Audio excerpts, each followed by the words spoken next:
Hey everybody, we are locked and loaded with another edition of Gun on One. It is powered by the Inside the Birds Network. I'm Derrick Gunn. Normally I'm not a big fan of bye weeks this early in a season, but when it comes to the Philadelphia Eagles, this bye week couldn't have come at a more appropriate time for this team to heal up both mentally and physically, to regroup, and to spend the next couple of weeks figuring out what the heck is wrong with this team.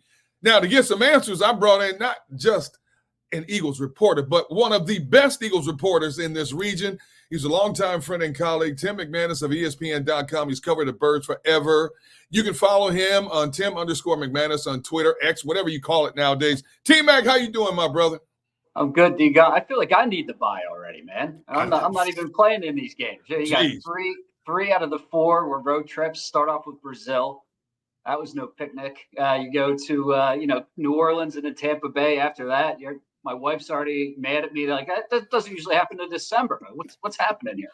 You do, but from those of us on the outside looking in, look at how envious we are of you. Brazil, New Orleans, and Tampa in a month. Are you kidding me? Free on the company. So that's free 5-star lodging, free 5-star meals, free rental car. I'm sorry. I used to do it for decades. I have very little sympathy for you right now, T-Mac. That's fair. I will say, like, Brazil, I was there for like 72 hours and I was traveling for like 60 of them. It felt like. So that one didn't exactly what you might expect like Brazil to be like, didn't quite feel like that. But yeah, what can I say? Like, hanging out on Bourbon Street and then chilling out in Tampa. Other people have it much worse than me. But the general point, like, the Eagles could probably use that bye, right? Because they have been traveling quite a bit, logging a bunch of miles. Some guys hurt, so it's probably a good thing for them that they get a little bit of rest. Now, we are recording this on a Tuesday, and you were at the coordinators' press conference on this particular day. Did you learn anything from any of the coordinators today?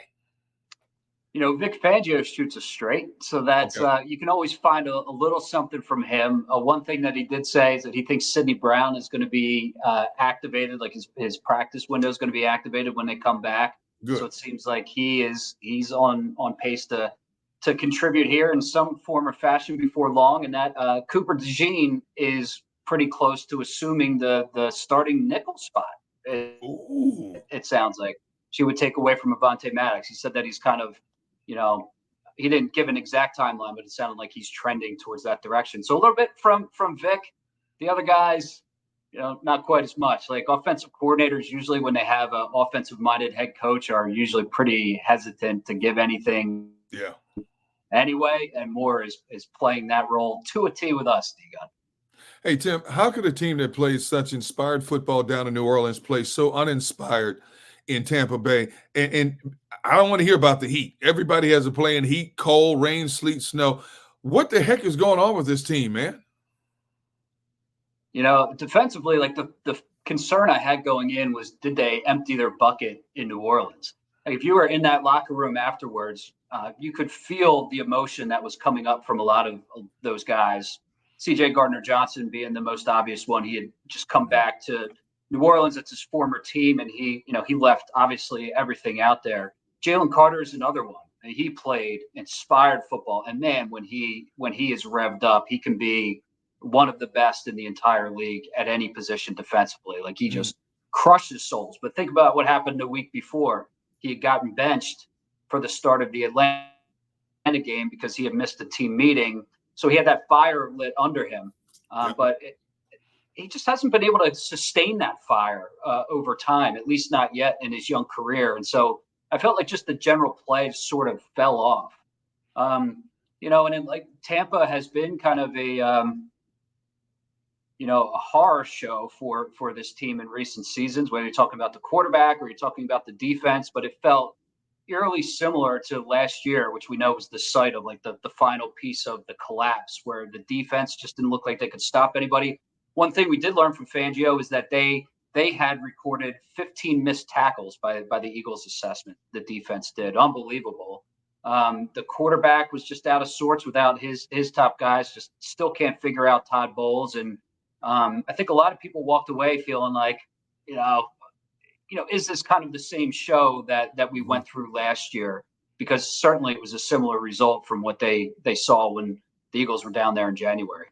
Okay, how do you feel about it? Do you think we're seeing a similar show compared to the latter stages of 2023? Well, I feel like they're on some real fragile ground right now. So much of this season was about Nick Sirianni comes back, right? So they have the collapse. The Eagles take 9 days to decide, like, and officially sort of announce that he's coming back. There was flirtations, as we know, through ESPN reporting with Bill Belichick. Um, some of the reporting that I did with Jeremy Fowler sort of flushed out the strained relationship between Sirianni and Hurts, but ultimately they decided to run this thing back. But it sort of required, I think a lot of people felt, including myself, a fast start. Like, you wanted to put the collapse from last season in the past, right? And you wanted to get sort of the good vibes going for this year, so you felt like you were out of it. But that's not the way that the first four games have unfolded. A few coin flip games, some bad management from coaching, undisciplined team in a lot of ways. They haven't won the turnover battle yet. The quarterback doesn't seem right. So there's just a lot of those warning signs that are there. That doesn't mean that this year is going to end in the same fashion. Right. But I don't think that they have done anything through the first four games to convince the fan base or any close observers, that they're past what happened last year totally. You are always there. OTAs, mini camps, training camps, games, practices during the season. You hear little whispers here and there. Do you get a feeling that there's still this imaginary tension, or do you get a feeling that there's still something that has not been settled between the two? Well, I know that they made a lot of efforts in the offseason to move past that and to take personal accountability and to move forward. So I haven't picked up on any direct strains this year between the two of them so far. I will say that whenever Hurts is asked about him publicly, I feel like his answers typically come up short of really what we should expect. In other words, when Sirianni is asked about Hurts, I feel like he goes out of his way to pump him up, to shield him, to take heat off of him, and basically, just try to put his best effort into saying something positive about Hurts, and or fending off critics. When Hurts gets asked about Sirianni, and this has been a trend now that has really gone back to towards the end of last season, It just leaves you with that feeling of, why wasn't there more there? And the most recent example was this past week where he was asked, are you and Nick, do you guys get together and sort of help shape the message heading into this bye week? And his response was, we have our moments. I don't know that satisfies anybody. And I think that Hurts needs to be a little bit better when it comes to understanding the situation there, knowing what the history is, and being better about how he projects his messaging. And so, I haven't really received anything in reporting that suggests there's this big strain that's going on between the two of them last year, but we know that they've had their issues in the past. We know that this is a season that's going to have adversity. And when that happens, do they stay together? Do they end up fracturing? I think that story is yet to be told. We're only 4 games into the season and people are already screaming, fire Nick Sirianni, fire Nick Sirianni. Is this all on Sirianni, or is it much deeper? I mean, the coordinators, the players, who is this on in terms of this team being just an average team right now and an inconsistent average team right now? Yeah, so Sirianni's going to take a lot of the heat, as we knew going into this year. Both of his coordinators were fired, so you kind of know that there's no safety netting anymore. And it's, where's the attention go? It's going to go to him. In-game decision-making, fourth down situations has really left something to be desired. They didn't even show up at the beginning of the game last week. What is that about? You're down some of your top players, but that doesn't excuse the fact that you get outgained 186-0 in the first quarter, or that you've lost the turnover battle in all 4 games that you've played, that the defense would give up almost 30 first downs to Tampa Bay. So there's signs certainly that point to coaching and it not being good enough. Is it all on Sirianni? Of course not. I mean, before long, D-Gun, I think that some of the focal point of frustration is going to start veering towards Howie Roseman, particularly if you look at the moves that he made this offseason to try to bolster this team, specifically on defense, and what has happened instead.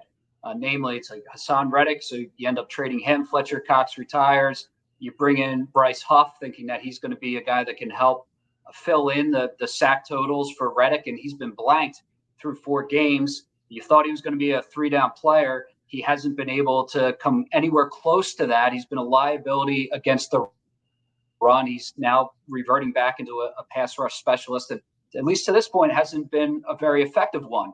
The defensive front, all the Georgia guys that they got in the first round, Jordan Davis hasn't lived up to billing. Nolan Smith hasn't. Jalen Carter runs hot and cold. And so you just wonder if this is ultimately, especially on defense, like a roster construction problem. So certainly, I mean, Sirianni's going to be the one with the bullseye. We know it. That's not going to change. It's not going to be totally fair because there's a lot of people, who need to wear this. And I think Roseman is one of them. When it comes down to Huff, is he basically in the wrong system, maybe? Could that be the case?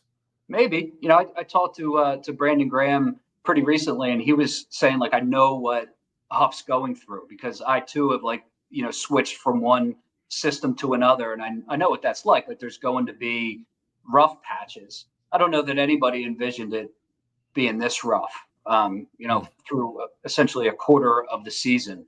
But ultimately, that answer might be yes. I mean, it's possible that he's not in the right system. And I don't know how much Fangio is going to tweak it just to suit Huff. You hear mixed reviews on that. Like, some people say Fangio is really good at making sure he sort of alters his scheme to fit his players. But if you talk to people in Miami, like I have last year, there's some that do not have that thought, that believe like the system's the system, and he didn't do a very good job of incorporating everybody into that system last year with the Dolphins. So, to be written, I guess, here with Huff, but the start obviously not great.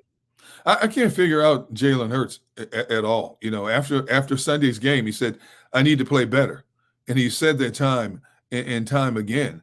But he continues to play an inconsistent brand of football. His 2022 season was a phenomenal season, tapered off in 23. That seems to have carried over in 24. T-Mac, can he play better, or is this basically what he is now at this stage of his career? He's 5th year in the league, 4th year as a starter. And the turnovers, yes. The turnovers are what's killing him right now. He's got 27 turnovers since the start of last season. Jeez. That's more than any other quarterback in the league, 4 more than the second closest person. He's got 7 turnovers this year, D. Gunn, and the only person that has more is Will Levis.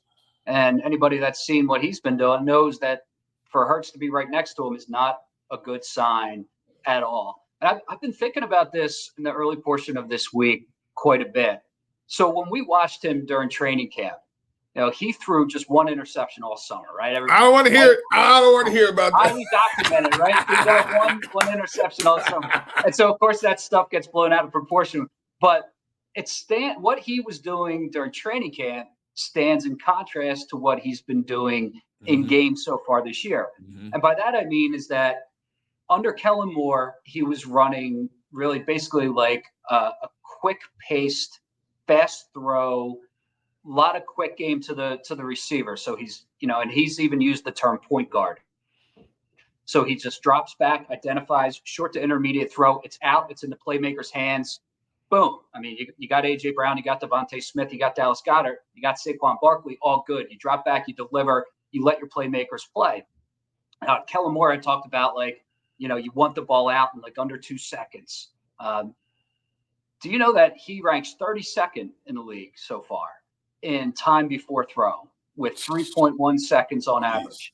So how do you go from what we saw in the summer, like this efficient, quick game style that resulted in 1 turnover, to, holding the ball longer than essentially anybody else in the NFL and committing almost the most turnovers in the NFL? Like, where's the disconnect there? So you can certainly look part on Hurts at this point in his career, making $50+ million, franchise guy. He's got to be better. He can't be the reason why the offense is being held back.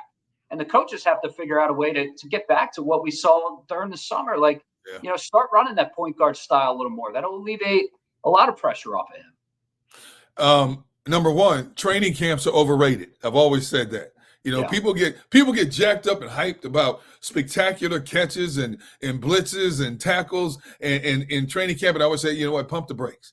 It's a controlled environment.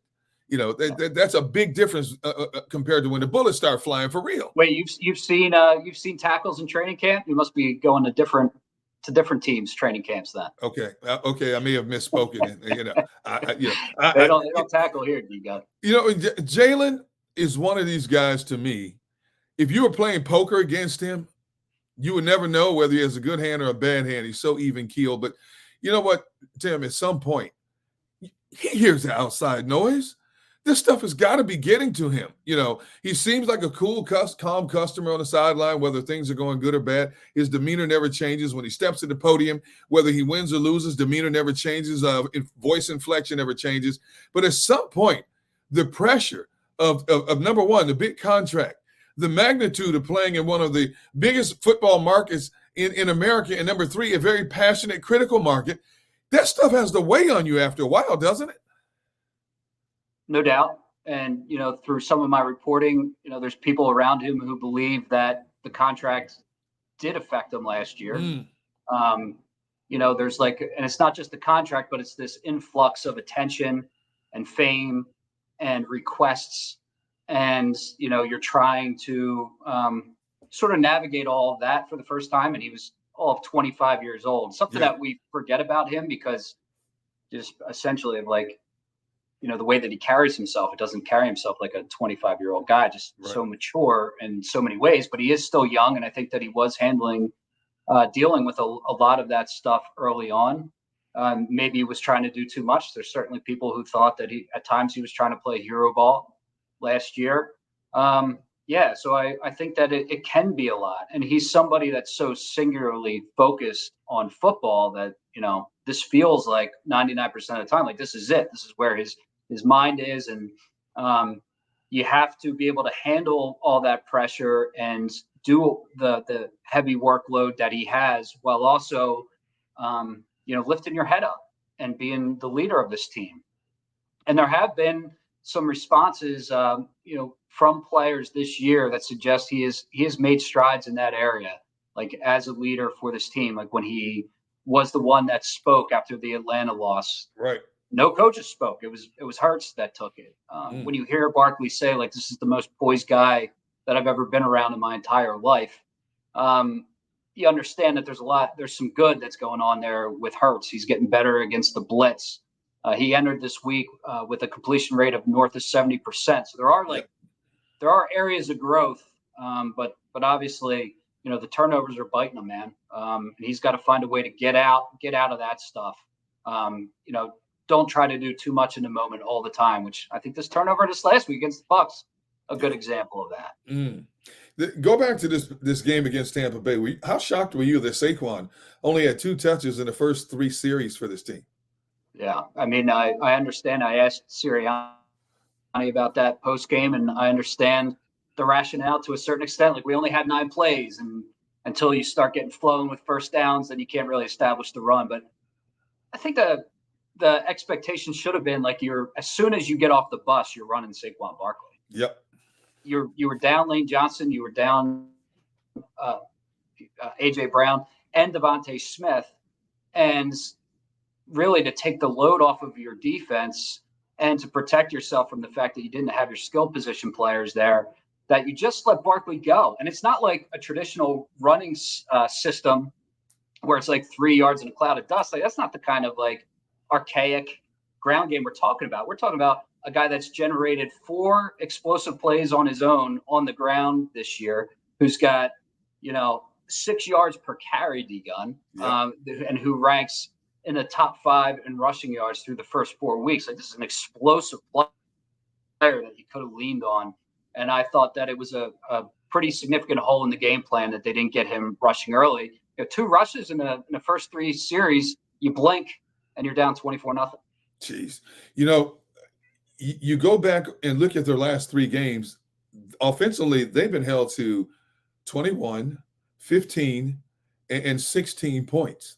Now, I understand this last game. I mean, they were severely handcuffed with no AJ and no Devontae. And of course, their future Hall of Fame right tackle, Lane Johnson, out as well. But in a general sense, this team is still deep enough that they should be more effective and more consistent in the offensive flow. So, with that said, do you think, from your perspective, it's the play calling, which in some cases has been in question big time, or is it the execution of the players? Well, the fact that they haven't scored any points in the first quarter, Chiefs. it's got to go to coaching, doesn't it? Absolutely. I mean, execution, of course, is always going to be a big part of it. It's the players, but if you're not scoring any points in the first quarter, if you are getting off to slow start after slow start after slow start, then you got to start pointing to Kellen Moore. You got to start pointing to that 15 play script that coaches have, and you have to identify what's going on there. When I talked to Grant Calcaterra in the locker room after that Bucs game, and I asked him about the slow starts, he said that a lot of early in the game is about figuring out what the opposing defense is doing. And so it's kind of like an exploratory phase, and Moore hit on this a little bit in his press conference as well. Maybe there's got to be a little less of like exploring and more attacking, if that makes sense. Like, you don't want to waste too much time figuring out what the defense is doing. Like, dictate to them, make sure that you have that lead, because that's really what this team has long been built as, is a team that's supposed to be playing from ahead. And man, you got Saquon Barkley on your side.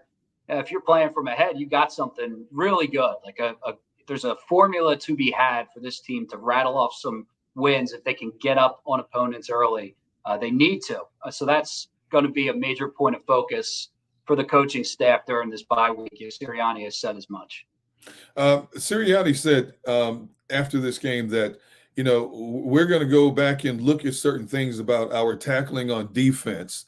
We're going to look at some of the drills we do and also how we discuss it in the team meetings. Vic Fangio talks about how the tackles they missed. I mean, these are grown men that have been playing the game most of their lives, T-Mac, making big-time money.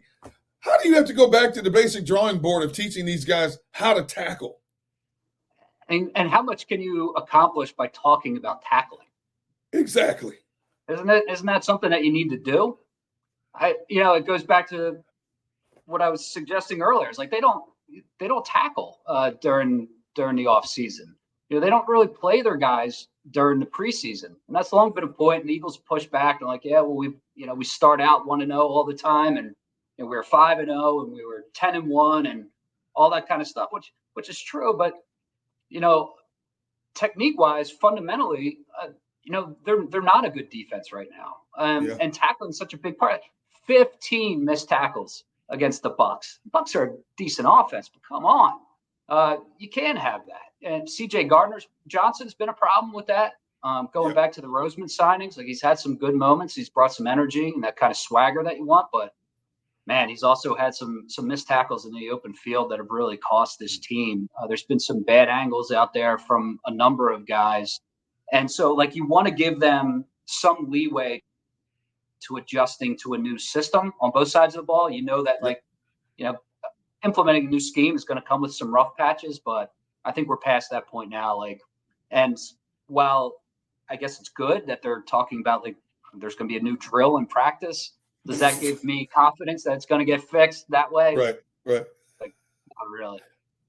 If there's one aspect of Fangio's defense that drives me nuts is how far his cornerbacks play off wide receivers. I don't understand, especially with the talent that you have on this defense in terms of the cornerback play. I understand Darius is getting a little bit longer in the tooth, but he's still crafty enough. And you have 30-plus corners across the league that are playing more press coverage. Why doesn't he play more press coverage with his corners in his defense? Yeah, and so he got asked about that, because I think Tom Brady suggested during the broadcast that, I don't know, that he doesn't want them to be playing, or there isn't a mechanism in there for them to be playing press, but he refuted that. But to your point, that was one of the glaring things against the Bucs, is that they were obviously doing the quick passing game, and the Eagles are playing off so much that Baker Mayfield's just able to complete it essentially at will. Yeah. And there wasn't a quick enough adjustment there. I think that's one thing that's been sort of a cold bucket of reality for Eagles fans is that Fangio didn't come in here and solve everything. No. Everybody wanted to look at Matt Patricia last year and Sean Desai before him and be like, that was the problem. Coordinators were the problem with this team. Just get 2 new guys in there, some of the hotter names, some of the more established guys, and that's going to fix everything. But the defense right now ranks in the bottom of a lot of major statistical categories, including sacks and defensive efficiency and points per game. I mean, they're all in the 20s and in some cases the high 20s. And so, Fangio, you still have hope that he can get this thing going, but to this point, I don't think it's really met expectation. This defense, one week they're getting gashed on the ground, the next week they're getting torched through the air. Can you figure out this defense? Can you tell me what this defense is at this point? Yeah, below average. Below average. I mean, they had, your guy BG is the best edge rusher. Yes. He's 36, D-Gun. He's 36. I mean, God bless him. It's a great story. He's doing incredible. He thought that it was going to be, this kind of victory lap, right? Like it's the retirement tour. Yep. And all of a sudden he's playing like 50% of the snaps but that's not sustainable. I mean, as much faith as you have in a guy that's as accomplished as Graham, that playing a 36-year-old that many snaps is not something that's going to be able to sustain. So, yeah, I just don't think the personnel is good enough. Linebackers have been up and down, maybe a little bit better than expected. Especially Zach Bond. I think their corners are good. Quinion Mitchell, that was a hit. Roseman got that one right. He looks really promising, but there's just too many holes and too many inconsistencies that even if you do have a really good DC, I don't know that their ceiling is super high. This team as a whole, Tim, do they have an identity yet from your perspective? Because Jalen was asked that question recently. He goes, well, we're still figuring that out. And I'm like, you don't know coming out of training camp or the first 4 games or 3 or 4 games what your team's identity is? Do you have any insight into terms of what this identity of this team is right now? No, and honestly, there was a number of players after that game that were using that word. They kept saying, like, we have to find our identity. Once we find our identity, we're going to be good. I don't usually like hearing that. I don't think that's a good sign. Like if a team is like outwardly struggling to figure out who they are, I don't know that that's great. I don't know that a lot of the, these core principles that Sirianni talks about all the time are being realized, which is a little bit of an issue. And I think they are struggling to find it. I don't know that it should be that big of a struggle. You got one of the best offensive lines in the NFL, even without Jason Kelce. Look at the metrics; they're top 5 as a rush blocking unit and in pass. Lean on. You have a running back who is currently operating like the best running back in the NFL. Lean on him. Have Jalen Hurts be the distributor until he proves that he can be more than that.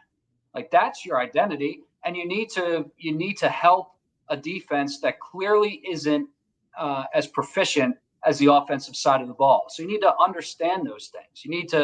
It needs to be right now a Barkley-based operation, an offensive line operation. You got the best O-line coach in the NFL.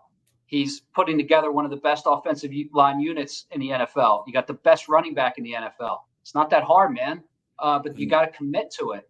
And then just imagine what happens and what flows off of that. Teams can't stop the run. Everybody comes in, and you got A.J. Brown and Devontae Smith on the outside. Like game over, man. You gotta be running it at a highly efficient level. You can't be taking 3 seconds to throw the ball on average. You can't invite the strip sacks. You can't invite the deep interceptions down the field. That's just not how you're built. It's not who you are. It's not what the quarterback has shown to this point. So until he does, use the things that you know about this football team so far and what are working. And I think that the coaching staff, honestly, D-Gun has failed to this point to figure that out. And for the fans' sake, here's hoping that they do that during this bye week.